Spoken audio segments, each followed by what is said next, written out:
That's great. Right, everyone. Thanks for joining today. It's Sunday, the 24th of April, and this is the People-Centered Internet Community Call. This is a different format. Instead of a guest speaker today, all of you are content contributors, and we look forward to your ideas. If you have anything that you want to bring up as a topic, please put it into chat so that I can stage introduction of topics as we move forward. Already have one put in by Bill Dutton, which is great, and that'll get us started, right? So as we move forward, I'm sure that ideas will spark and we'll get more topics as we move along. Casey, you have a preview of our next speaker coming up in 2 weeks. So would very much value having you unpack that person and the contributions that they've made as a fellow to PCI. Oh, well, she's a wonderful person. She's so sweet. I love talking to her. Her name is Tiffany Brar. She was featured in our last newsletter. She is our PCI Fellow Ambassador to the Community of the Visually Impaired. I'm going to do a quick little screen share here for those of you who may not have gotten a chance to take a look at the newsletter yet. Sorry, I'm noticing people in the waiting room. Share screen. I'll take care of the waiting room. Go ahead. Thank you. Just going to do a quick share here. So Tiffany will be presenting her PCI Fellowship project. I know Maylin has a lot more to say about her. She's looking forward to telling everyone in the community and explaining what's going on. The most amazing thing that's recently happened was she just won she won an award from the President of India for it's right here, which is the highest civilian honor for women in India. So that happened last month and we're very excited. I'm sorry, yeah, Maylin, do you have anything to add? Well, I think for everyone, I hope you will join us next week with Tiffany. I think as we talk about a people-centered internet, we're not just talking about inclusion of different economic, social classes, but really people of different abilities as well. And so Tiffany is our first sort of visually impaired fellow. And I'm delighted that we found her before she won all of these awards. So I think a little bit is that in people-centered internet, we try to find people who have tremendous potential, and we do our best to help them realize their potential, as we hope that will happen for each of you, that the more that we can work together, more good things can happen for the people of the world and the planet. Okay, back to you, Kevin. Very good. And Maylin, I just wanted to say, while we have you here, we said it before in an earlier meeting, but I want to say it again. Congratulations on the Hasse-Plattner, all right, appointment. That's really, a tremendous organization, right? And we're very pleased for you and for the world, right, that you have this opportunity. Thank you, Kevin. I will say a few words about that. So the Hasse-Plattner Institute really began the sort of academic discipline of design thinking. Hasse-Plattner was one of the co-founders of SAP, the German software company. And he really understood the need for design thinking and saw that that was happening at Stanford. And the Stanford Design School actually began just as a side project of the School of Mechanical Engineering. And it was only when Hasse-Plattner wanted a partner in Stanford to join with the Hasse-Plattner Institute in Potsdam, where I am here now in Germany, that he made a major donation to Stanford so that they could start their design school. So to some degree, design thinking really has been catalyzed by Hasso-Plattner. And the reason why I'm so delighted to be a Hasso-Plattner Fellow is the leadership in design thinking and people-centered design and sustainability by design, and joining forces with that. So thank you for recognizing that, Kevin. Okay. As I said in my note to you, having been published in that field and spending many happy hours at the D School, the California College of the Arts Design MBA program in Berkeley, that we it's pretty magical stuff, right? And the fact that it's a little bit more free of the politics of a standard, because it's not a degree granting institution. The D School is interdisciplinary in a pretty interesting way, right? So we're very happy for you.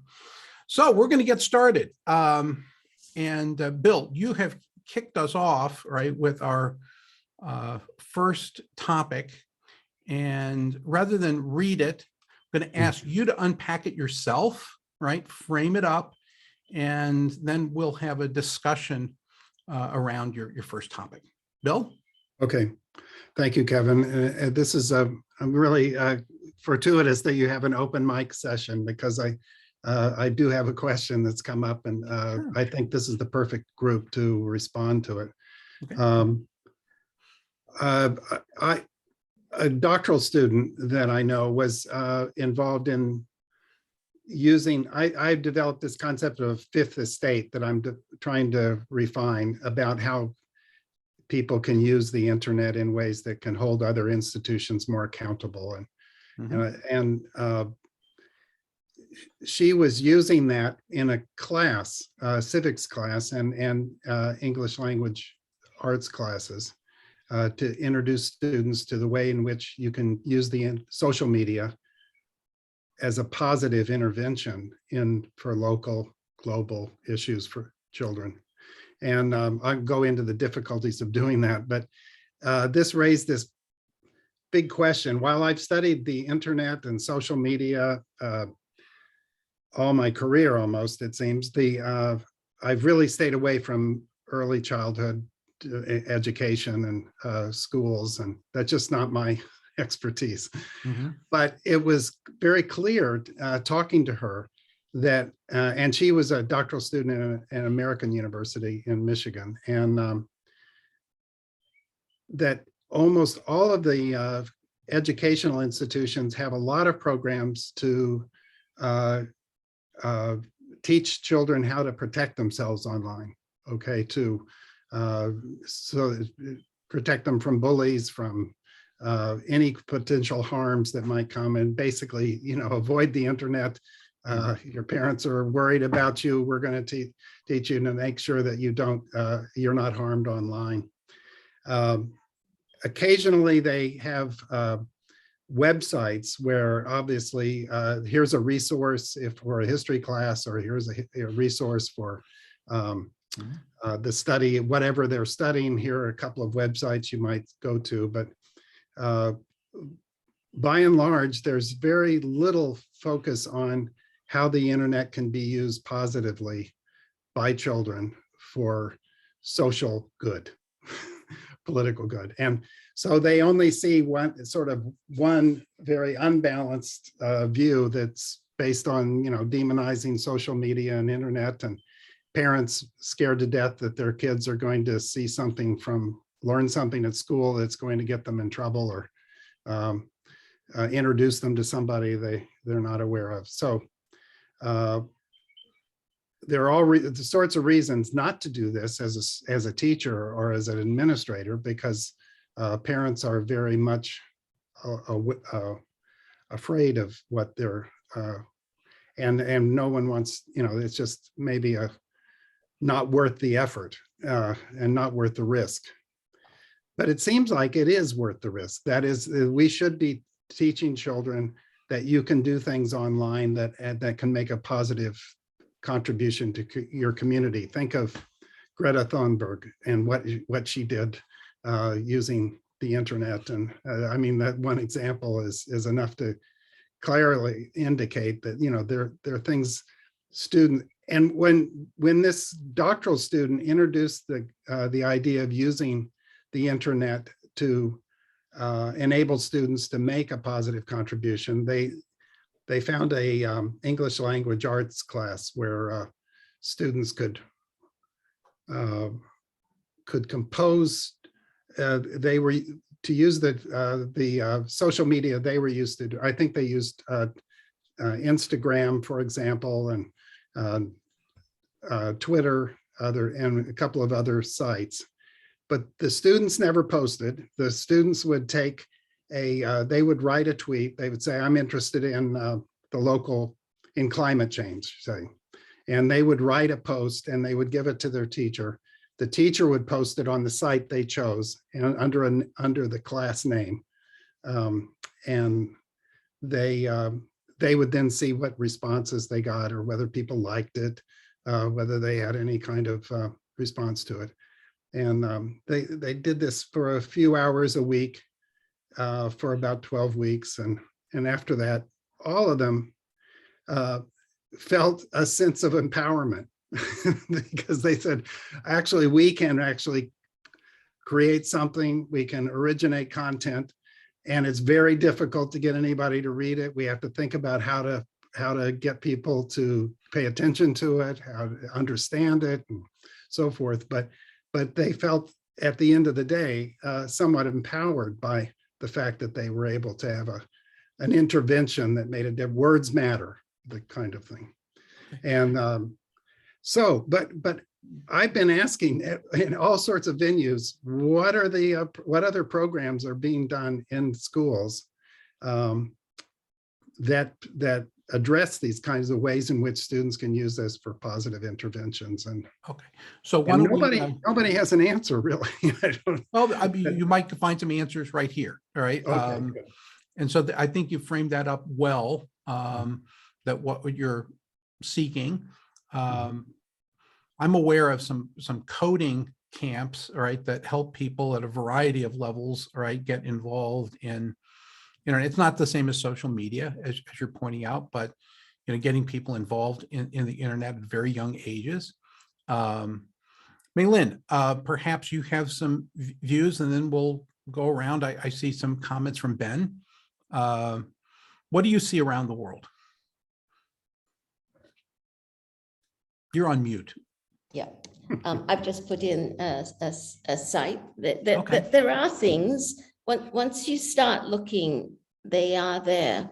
Hmm. So DFC World is Design for Change World, and they've trained 76,000 teachers in 40 countries. It all began out of India, and at the site that I shared in the chat, there's stories by children about what they've done in all kinds of different areas. They have 4 words: feel, imagine, do, and share. And they take that approach to actually make change in their own community. The other one that I know of that seems relevant is the DQ Institute. And they have a digital quotient index for K through 12 digital literacy. And that's a standard that's been adopted by the IEEE, the OECD, and it provides a way for schools to know if they're providing a digital literacy in all kinds of different aspects. So I think there are promising things, but it is not part of the standard curriculum in any standard way. But I do think that the United States is actually maybe a little behind other countries on this. Very good. Thanks, Mei-Lin. Ben, you had some thoughts? Yeah, I was just remarking on, reflecting on Finland, what Finland's doing in some of their schools. How do you create a hygiene situation that engenders that fluency and a comfort with the digital world that those kids are are entering. It's not an election anymore. That is the society they are living in. And I posted a link to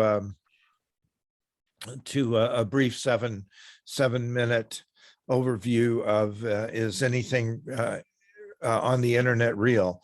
And it makes the case for training people to pause and reflect on anything they read.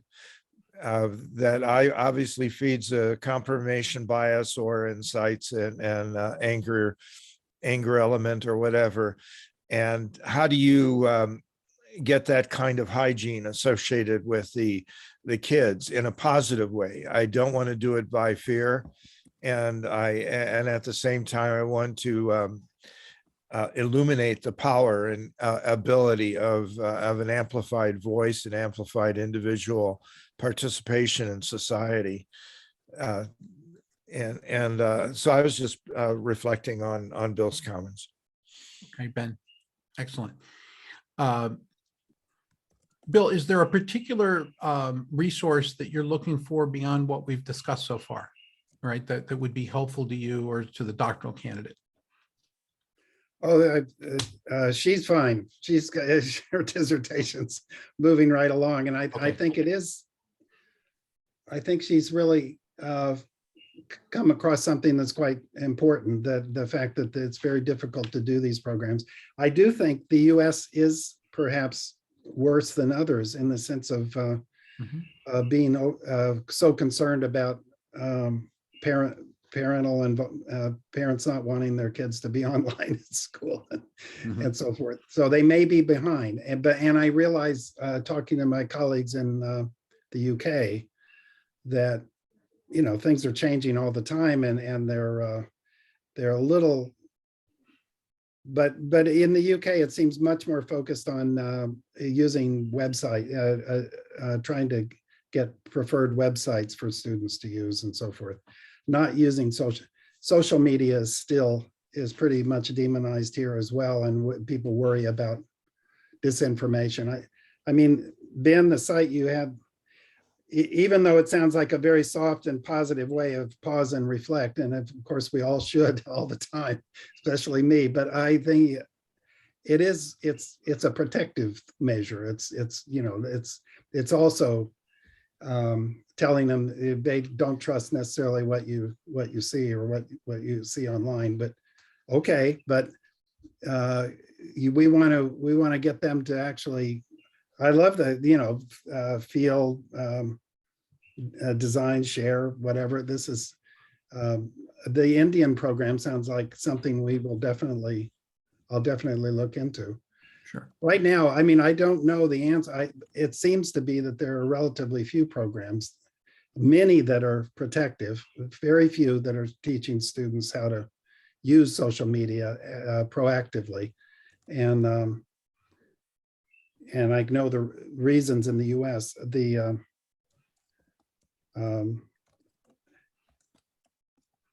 just wondering if maybe there are other examples that people have. What I'm doing is I think that working with people in the World Internet Project who are also do not tend to look at younger kids. We tend to do surveys of internet use by adults, 16 and over, 18 and over.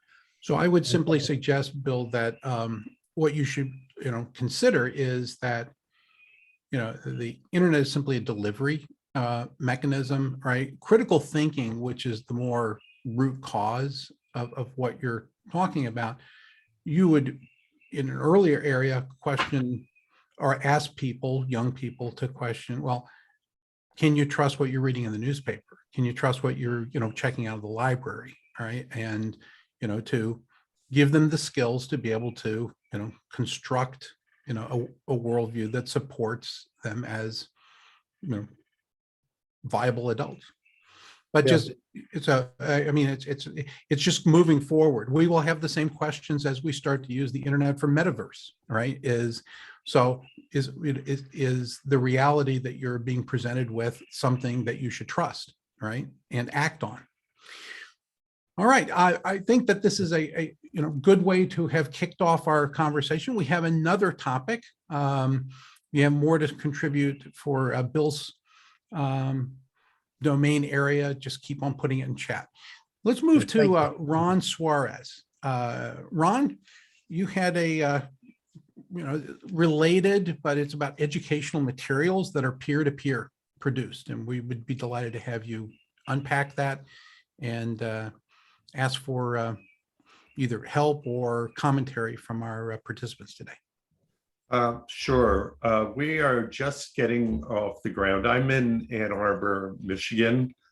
I grew up in New York City, came here for grad school in the 70s, and started off as a psychology professor, but then went on to found 4 different small software companies here in Ann Arbor.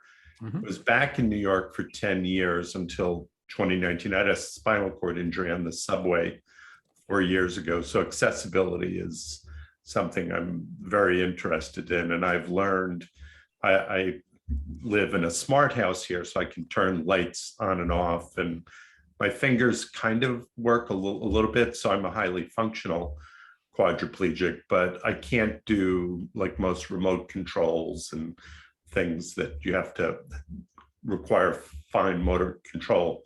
So in my personal life, I have an example of how important the internet is just for me to have a purposeful life and do almost anything. But back to when I was in New York City, I was a member of NYC Mesh for about 5 years before coming out here, and they're an all volunteer organization. And going up on some roof installs before my injury, I realized how little information you really need to train someone to, here's how to use a power drill to do an antenna mount on a roof, and become part of with a couple of hours of going along with the team, somebody can be part of an install team to extend the internet.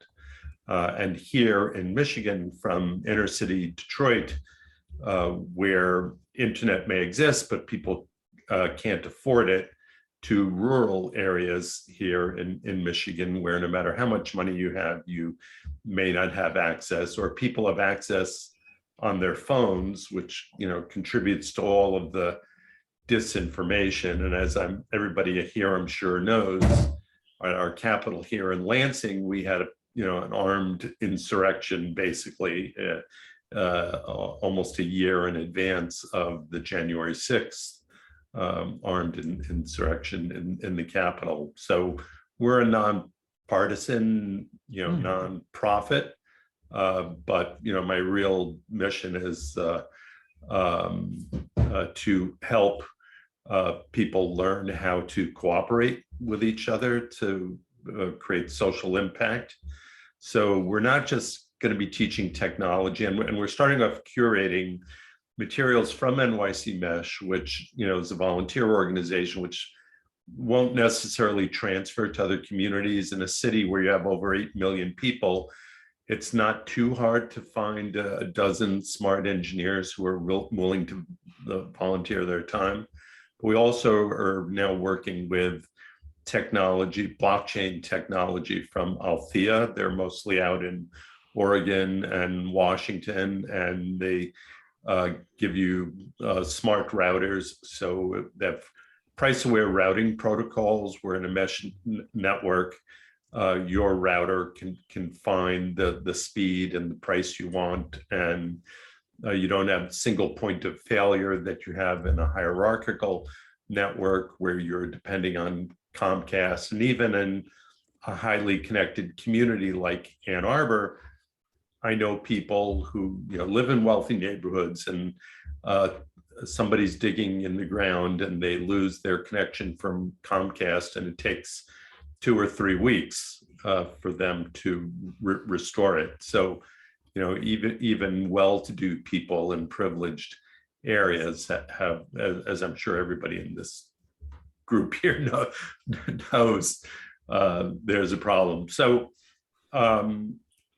also back in 2017, I got to learn about I was at the New School at a platform cooperativism conference with Trevor Schultz and Nathan Schneider, and got to learn about platform cooperatives. And now drivers.coop is an Uber alternative in New York City. So, that's what we're trying to build with broadband.institute. It's not something I can do by myself or run the thing by myself.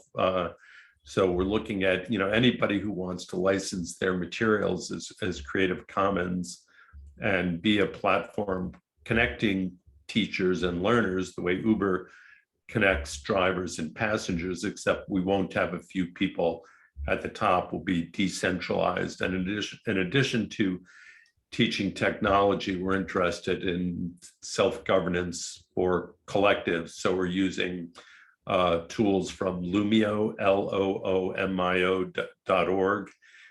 They came out of the Occupy movement, and they have a platform for self-governance and like worker-owned cooperatives to do voting. And we're also working with Open Collective, another partly New Zealand group that came out of Occupy Wall Street, and they enable financial transparency in your fundraising. And with any of these tools, there are real challenges just in how you deal with the organizational behavior and how do you get people, to learn how to cooperate with each other. So we're trying to be a lot more than just technology in that regard. So, again, we're looking for people to partner with us. We're not trying to replicate what the Internet Society is doing. I was a member of the New York chapter when I was in New York City, and also trying to get a Michigan chapter started. And they have a bunch of courses online, but when you dive into it, some of it starts really, really technical and is difficult for the average person to wade into. And, we'd like to get from a teenager to somebody who's in their 50s and looking or having to do something else, show them how to hold a drill and get up on a rooftop and install an antenna. Okay, that's great. Are you looking for any kind of partner or particularly tap into the expertise of the PCI community here, Ron?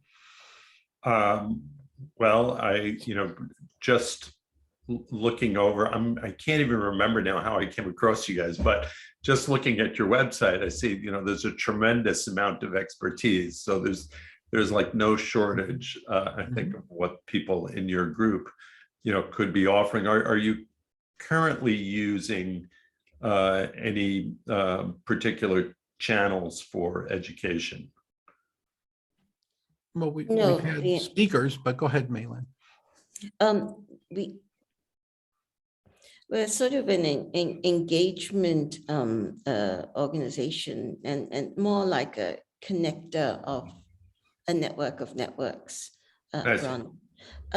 You mentioned Deb Simpier of Althea Networks. So she's actually working quite closely with us on a project that actually seems related to what you're talking about. And that's our Tribal Resource Center. Oh, well, I know they're at Standing Rock right now, I think, right?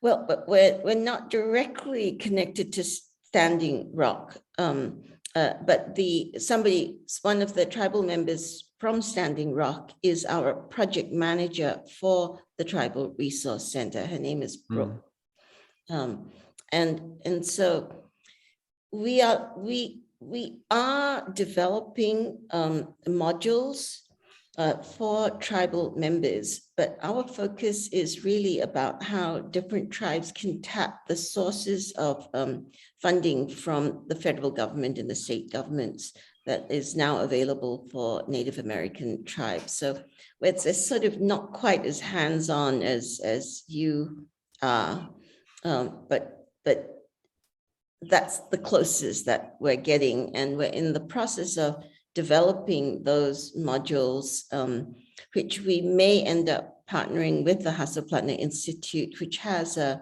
Open HPI, which is a MOOC platform, and can really scale. So I'm looking forward to sort I'm of sorry, which MOOC platform? Open HPI. Open HPI. Okay. So OpenHPI actually hosted the WHO site on COVID, and they went from 40,000 people to 7 million in 2 or 3 months. So they have the ability to scale tremendously once the content is something that people want. Mhm.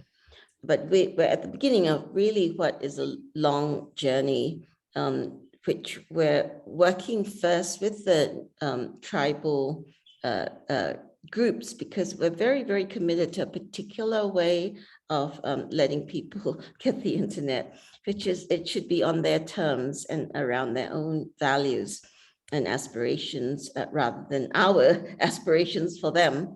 Mhm. And so we're learning how to do that with the Native American tribes first. And then from that, we hope that our modules will allow communities around the world to do that in that same way.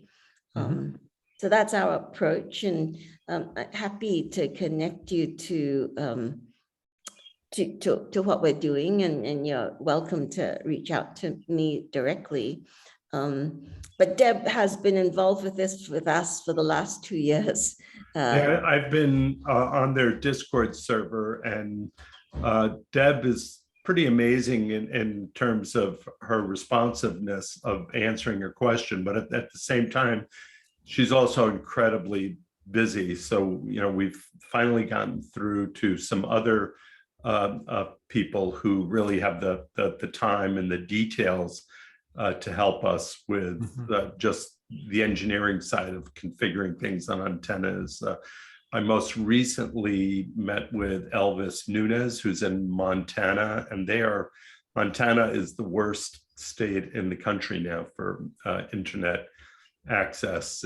His family is from Montana, but then he's about 37, spent maybe a decade working in tech in Seattle, and now he's back in Montana. And I was in New York City. Well, I grew up there, but then I was back there for 10 years and got to meet incredible people while I was in New York City, and now trying to bring that here into Michigan, where for the past year, they've been talking about a Michigan broadband state broadband office. But as of this week, they still haven't hired a single person to do that, and relying on Connected Nation, which they're a nonprofit seeming to do good things, but it seems like they're in the business of mapping. And you have to do the mapping because the Republicans and the Democrats are going to argue over who gets the money, and you've got to have the maps to show that you can get the money. But it seems like every 2 years they show those maps that were done before, they suck, and we have to do new maps. And it seems like they're never going to build anything. They're just going to keep doing more and more maps. My treasurer 10 years ago did a bunch of Internet of Things work with Potawatomi tribe. I can't remember the sub, I don't know if sub is the right prefix, but sub-tribe of Potawatomi for an Indian-owned hotel and casino, solar panels and hot water heating. So we're looking to renew that connection from 10 years ago and talk with them about what Deb is doing with other tribes and see how we can bring that into Michigan. That makes sense. So very, very interested in that. And I myself, yes, I'm a threefer. I'm a senior, I'm a quadriplegic, and I'm Latinx. So I was born in Spanish Harlem, grew up working class, and then came here to Michigan to get a PhD.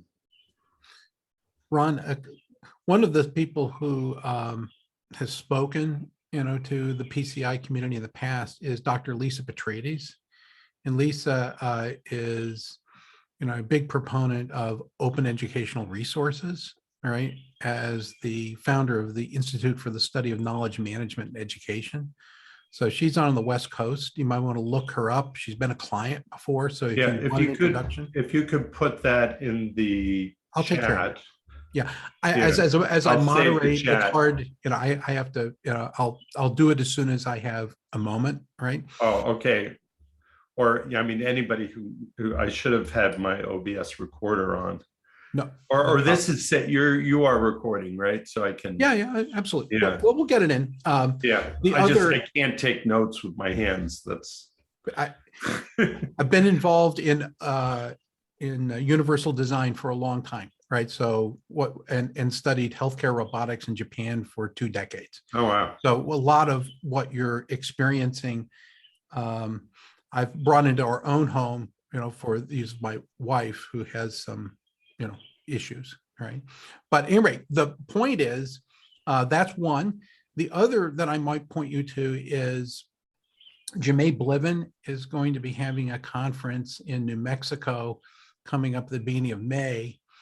And one of the focuses of Close It is moving beyond degrees to, back to apprenticeship and certifications and being able to, create the capacities, for what you're looking for, right? Is that you wouldn't go through a long program, you would learn how to do, task-oriented things to be able to get up infrastructure. So that is another introduction I'll make. And finally, I might suggest that the technical and community colleges would be a great, delivery mechanism for both training and building infrastructure without the need to spin up a whole new department in a state. Right. Yeah, we're very much looking at how we can partner with community colleges, libraries.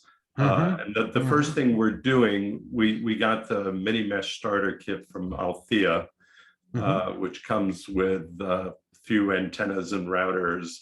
And we've discovered that it's not quite as simple to set that up as you would think from looking at their webpage. And it's a little like pulling teeth sometimes to get as wonderful as Althea is. There's a lot of help that's needed in the community to create some open, more accessible documentation on how to do this stuff. So when my chief technology officer complains about, Ron, this is not like quite as simple as you explained, I said, well, that's why we're here. That's our purpose now, to make this easier for other people to do this. So the first setup that we're doing is just in the house of my chief technology officer. Then we're going to the roof of where we can get a backhaul from 123net, 123.net. They have 4,000 miles of fiber under the ground here in Michigan. So we're going to be looking for the low-hanging fruit of where we can get a backhaul from 123net and where there's a community college or a library or a museum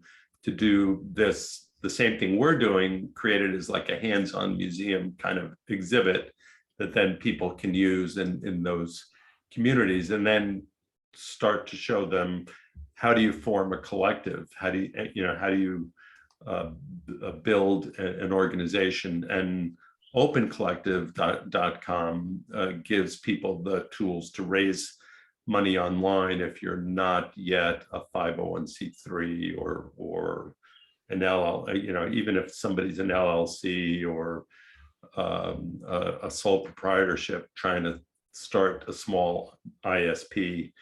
We're interested in training those people. While we have collectives in mind, any kind of business model that somebody wants to do, to have the government and long-term investors do open access fiber, at least put dark fiber down, and then make it possible for a free market of small ISPs to do competition. Richard, you had some comments that you were making that are appropriate to Ron's dialogue. Well, not exactly. I'll go with our free philosophy, metaphysics, but I would say that the longer I work with this, which is a long time, but especially since retirement and focusing more on this work, I think Ben probably hit close to what I was going to say in that the longer I work with it, the more that I'm realizing that from a very young age, let me see if I can start it this way. In days gone by, you would have a teacher, parents, social network, etc., that would help you organize your world around whatever we'll call them, social norms, whatever that might be. But what part of that would be the truth and the not truth. Nowadays, we have the ability to deliver anything we want in, exponentially greater amounts of content. Ergo, it's going to get out there. There's no way to really prevent it. I don't want to sound pessimistic today either. I'm not, but it's going to get out there. And so one thing we have to do is maybe from a very young age, go back to good old logic of whoever the Greek guys that taught that were, and teach people how to logically look at any argument, because the internet, again, is, ultimately a delivery mechanism.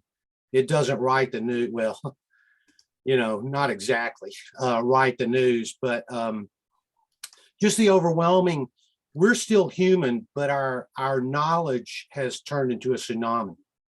And I think we all know that. And so I would just suggest that no matter what we put in, take out, or otherwise, that's really not going to change the equation until we can get people from a very young age to be discerning about what they're looking at.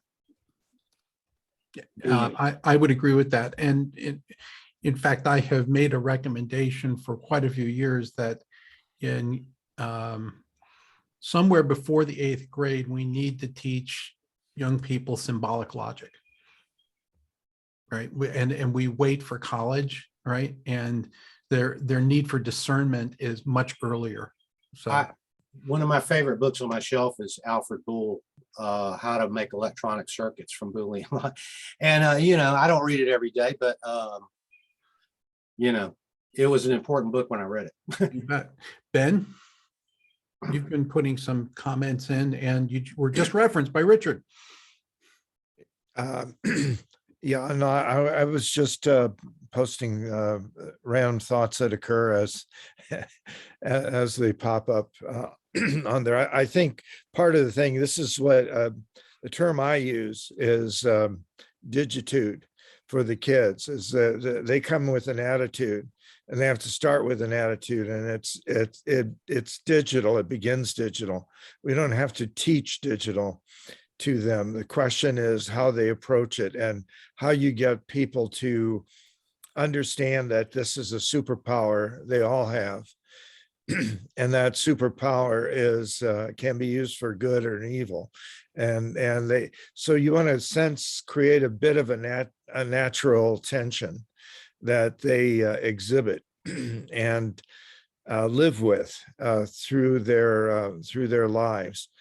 And that creates sort of a discipline hygiene to not engage with things that they're comfortable with necessarily, and not organically reject things that they are challenged by without discernment. And to again, it's sort of creating an attitude about digital. That's the digitude. And have you written about that? Have you put it into a post somewhere that we can read about it? Digitude? Never heard of it before.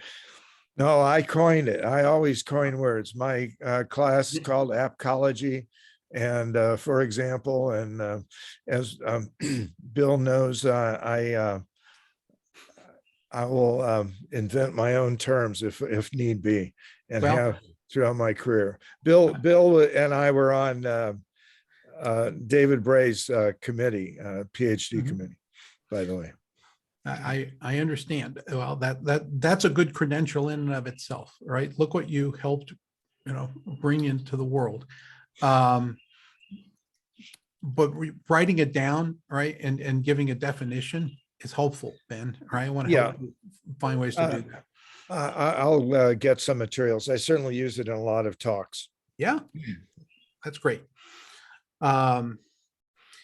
David, we're glad to have you with us. Your camera is on. I'm going to call on you. To say a bit about yourself, and you have something you'd like to share with us today? Sure.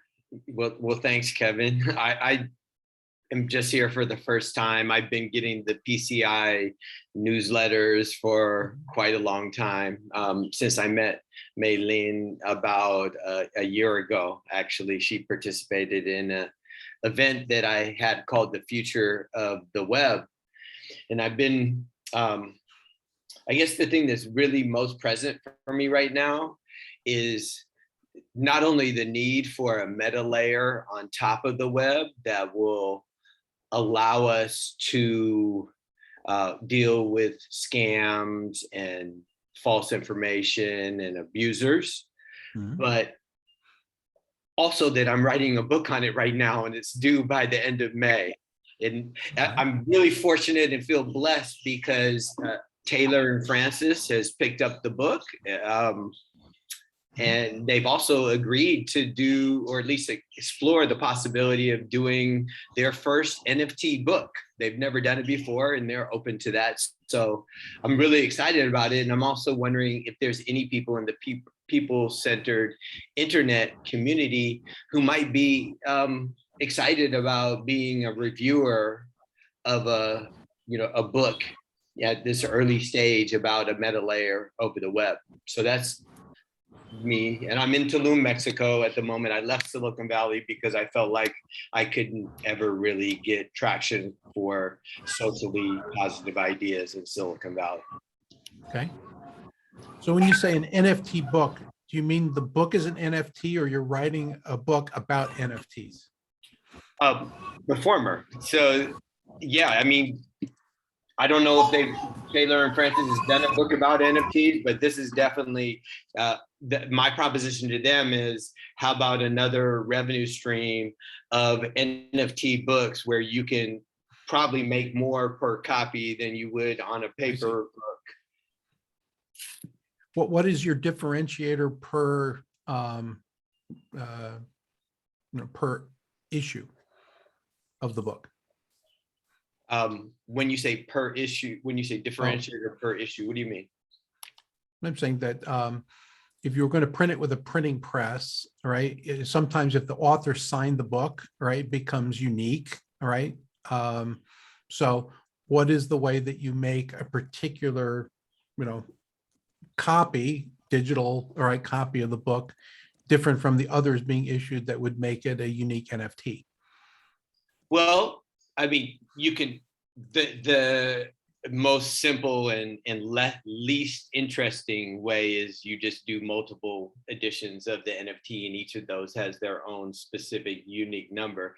I think what would be more interesting would be to do a generative NFT drop where each of the NFTs has the word MetaWeb on it, and it maybe has different background. The letters may have a different foreground pattern. There may be different things stamped on it. I think we can create a whole set of varieties. The same way, I mean, there's been such a movement in the NFT industry around these different profile pictures, but I think there's a possibility for there to be word art in the same way that there's graphic art, and that we can, so the MetaWeb concept could be a word art NFT where it has these different layers similarly to the layers that you might see in a PFP or profile picture NFT drop. Okay. Very good. Yep. So I'm gonna put my email in the chat, and if anyone's interested in being a reviewer of something that I think it's got a lot of new ideas in it. I'm pretty sure it's got a lot of really new ideas in it. And also it harkens back to the work of Ted Nelson and Douglas Engelbart as well, really building on the things that they've done. Great. I want to jump in, David, and say you can count on me as a reviewer. I would be happy to do it. And I do encourage others to also give you their names. I want to pick up on something that you talked about, the meta layer about the web. I put into the chat something about NRENs. NRENs, it's a nice word, makes me think of wrens, like birds. NRENs are the National Research and Education Networks, and they are a little part of internet history, really how the internet spread globally.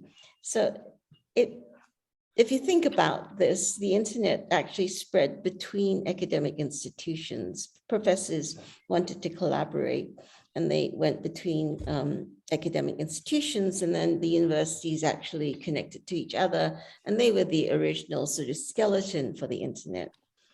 So there's a bunch of us, including Vind and myself, as well as Steve Huta from NSRC. NSRC is the Network Startup Resource Center. NSRC helped to connect 120 countries to the internet. And Steve Huda is on the Internet Hall of Fame for his work in doing that. But Steve described to me a vision that I think is very compelling, and it brings a lot of what we've talked about so far together. While the internet spread using the NRENs, when schools began to connect to the internet, ISPs, internet service providers, said, well, just pay us and we'll connect you. But there was an original idea that the NRENs, the universities, would connect all the schools that were their pipelines of people who could go to the universities. All the schools, the feeder schools to any university, would be connected through the universities. And if that was the case, then the university IT shops, IT departments, could take care of the ransomware and all these bad things that happen and protect the school communities. Then the other idea is that you go beyond the school community into the local communities, the parents, the teachers, the supporting businesses that work with schools, and they're all part of the NREN network. The largest instantiation of this is here in California, where CENIC, which is the NREN for California, CENIC.org, connects not only all the universities of California, all the state colleges, all the libraries, all the museums, but also 12,000 schools. So in California, the schools are all connected through the NREN network. And we've actually talked with CENIC about connecting the tribal Native American centers as well.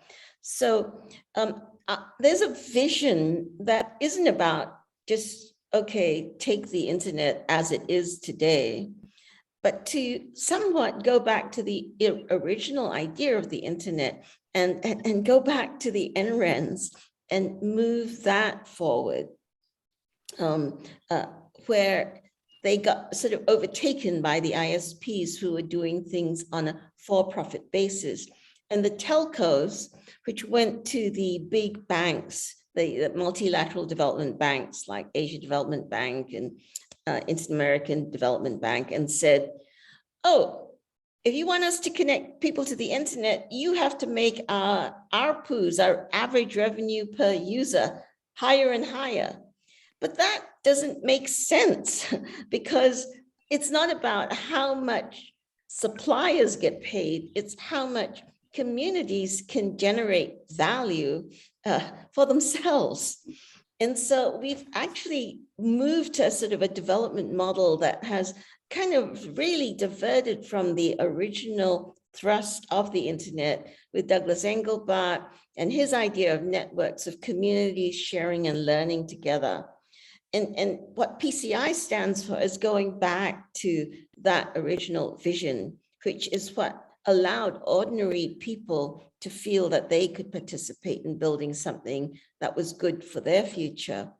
And we've kind of got overtaken by the for-profit motive. So excuse me for getting on my soapbox, but it just triggered me, David, and I don't want to see a metal layer on this mess. I want to unwind the mess back to the NRENs, and let's start again. I'm going to check that out and learn more about the NRENs. Thank you for bringing that up. I was not aware of that at all.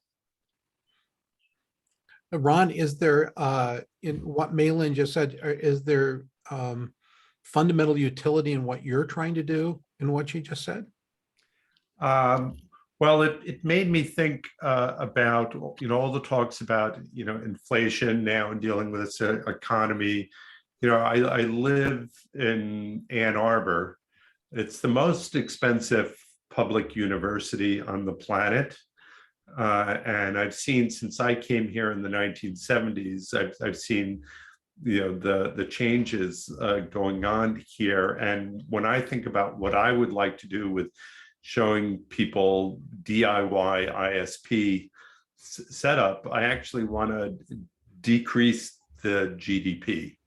I want people to exchange value with each other, not build something where we keep getting more and more revenue from each end user connected to the internet, but where we keep lowering the cost of connecting to the internet. I was on Ann Arbor City Council back in 2006, so I'm well aware of the local politics here. And one of the big arguments is, do we build more and more high rise? So there are the people who think about the invisible hand and supply and demand. If we just build more skyscrapers in Ann Arbor, we'll create affordable housing. So we're supposedly this very liberal, progressive community, kind of the Berkeley of the Midwest. But as albeit a light shade, as a person of color, I talk here in Ann Arbor about white folk, and the folk is FAUKE. It's faux woke people. And one of the things that I have said is, well, if we're going to have these tall buildings in Ann Arbor and destroy communities, maybe the city should exercise eminent domain on the rooftops of these buildings, and we should have rights of way to enable fixed wireless to reach, even though it's mostly a wealthy community. There are just like the inner cities of many places. I think 25% of the kids in New York City don't have good internet access, even though it's all around them. So how do we do things like rights of way on building tops if the real estate developers are going to come in and fund? When I was elected to city council, I raised a little over $2,000, and now people are raising $30,000 to get elected to city council. So I see this tied in. And my wife and I were web developers 1 and 2 for the website that registered 9,000 people in Occupy Wall Street. I was mentioning Lumio and Open Collective before and their connection. So I kind of see these things that I'm doing as, well, here's what I think maybe I can do now that we thought we were, trying to get accomplished in Occupy. We changed the conversation, but there's so much work yet to be done. And I'm now 71 years old. So I've decided, well, this is the next 10 years of my life. I want to focus on this thing. All right, very good. Now, I want to just point out, we have spent our normal hour, right, where we would normally have a speaker in a Q&A session, and look what you did. All right, all of you contributed enough content to get through an hour, right, without a specific topic, right, because you brought the topics today. So congratulations, you did great. As is our custom, we're going to go another hour, a half hour, for those of you who want to stay with us. But I'm glad that we were able to do this open mic. Malin, I know that you're about to move on to something else, Any thoughts, anything that you want to share as we start to hear from our, we heard from Casey about one fellow, but we're going to hear from some other fellows who have been, doing research, and they're going to share it with us over the next, few months. Well, we have PCI fellows in a number of different areas, and we look forward to introducing them all to you. I wanted to wrap up my participation in this open mic, which is great. I thank you, Kevin, for starting it. I think we need to have this as a regular part of our calendar. Agreed. With really what my hope is for the open mic session is that we begin to connect to each other so that we can collectively find ways to do things outside of our discussion. And I think certainly I found some things to do with the people who have spoken, with Bill, with Ron, with David. And I know that Coco was really excited about me talking about the NRENs, because for Africa, the National Research and Education Networks are really key. And the battle is still on there about whether the NRENs will move things forward.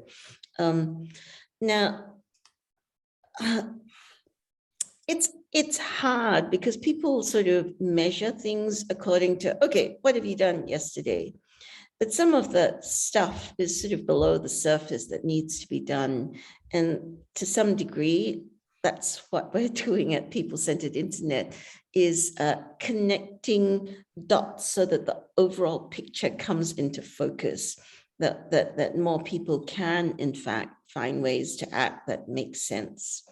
So I'll just leave it with that thought. David talked about the meta layer of the web. In a way, People-Centered Internet is a meta layer, but it's a meta layer of people and our own hopes and dreams and how we find others to work together with each other.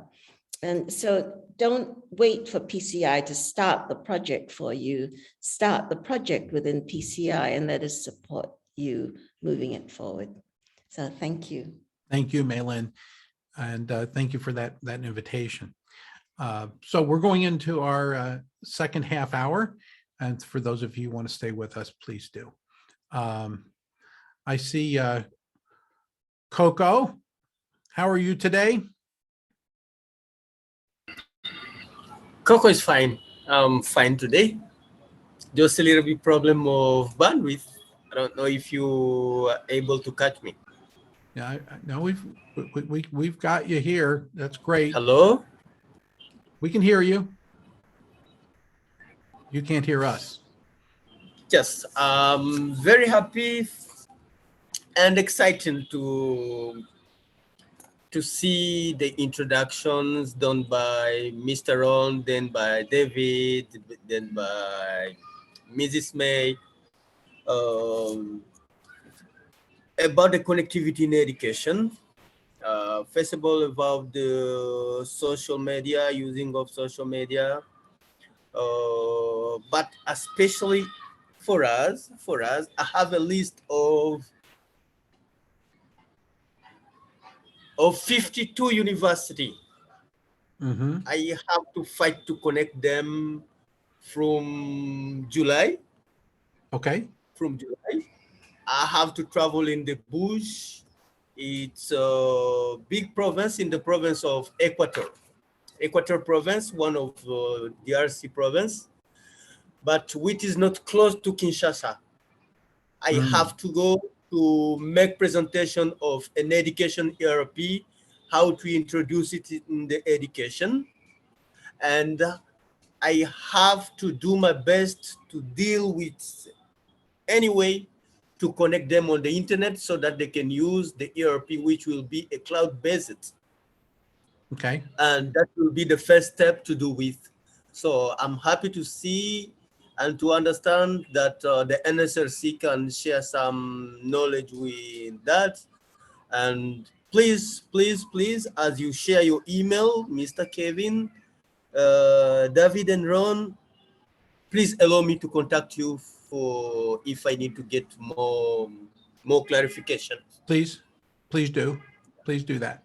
And especially I have benefit for your experience. Okay. I don't know the answer to this, but what is the coverage right now for Starlink for your part of the world, Coco?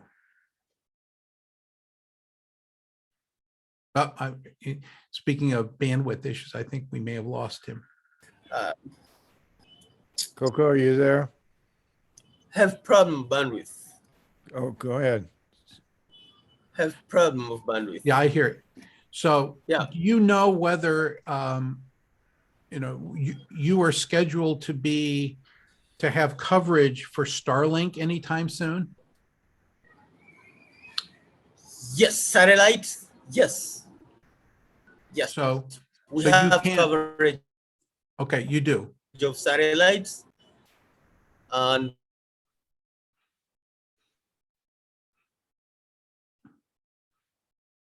Nice, frozen up. All right. Well, we'll continue Hello? that. Okay, you're back. So you said yes, satellites. And then Yes, we lost satellite. you. possible. Is that one of the connectivity protocols for the Satellite, 52 yes. universities? Is satellites?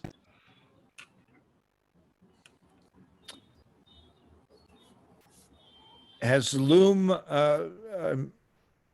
ceased operations in the north? I think they were up in Kenya as well. The Google initiative. So are there other initiatives other than satellite? If you look at the nexus of mechanisms, Mhm. is- Okay. It was interesting that one of the delayed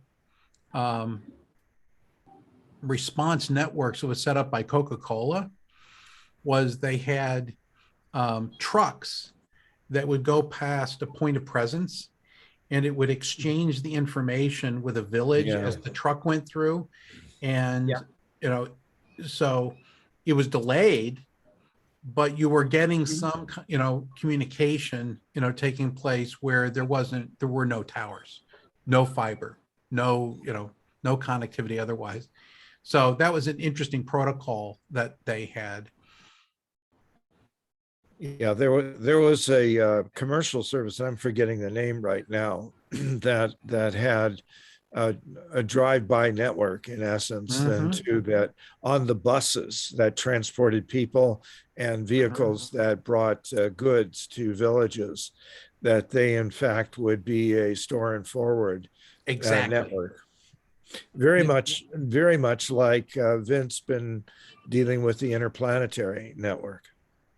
Yeah, I mean, that goes all the way back to when my grandfather worked for the Santa Fe Railroad. The hook would swing out and it would grab the bag, right, on the way, through the town. It's like, yep, this is just the electronic version of that. Well, Coco, write to us. So our ranks have dwindled here.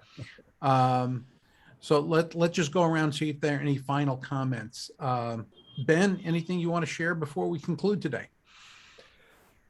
No, I would like us to continue doing open mic periodically and raise the challenges for people to bring issues. I also want to reflect on most of our discussion is about the technology in today's context. And I'd like to get in, I'm not a metaverse terminology fan because most people aren't talking true metaverse.